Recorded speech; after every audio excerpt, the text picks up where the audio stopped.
if you're seeing your EMR as an investment, then we've seen at least a $10 increase in revenue per visit since switching to Prompt. If you have magnify that for, hundreds or thousands of visits, depending on the size of your practice, that more than pays for itself. I'm Tyler Green, I'm a physical therapist. I'm one of the co-founders of Rise Physical Therapy in Fayetteville, Arkansas. We have 4 clinical practices kind of all throughout Northwest Arkansas.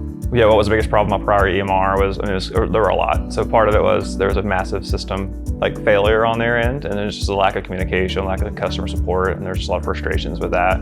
We just had complete opposites as we switched to Prompt. Just had a great communication, quick email responses, just a great team where you feel like you're part of it. People who use our prior EMR love Prompt.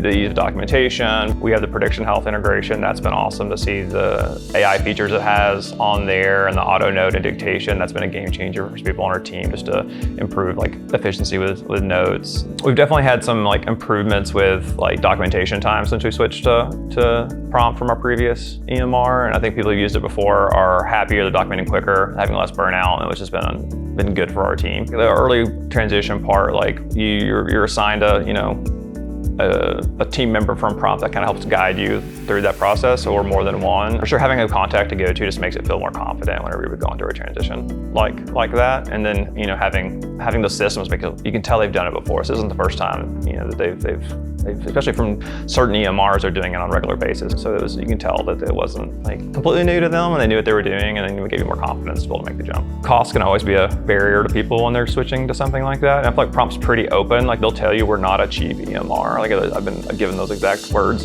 from them, and it's not the cheapest, but you get that return on it. So it's for us, it definitely is an investment. We've found it's been worthwhile. And if I look back on the 5 years we had without that, if we'd had that information before, it would be in a very different place now than we were then. Whenever we left our old EMR, the owner said this would be probably the worst decision you'll ever make, and it was completely false. This has been one of the best things we've ever done for our practice for sure.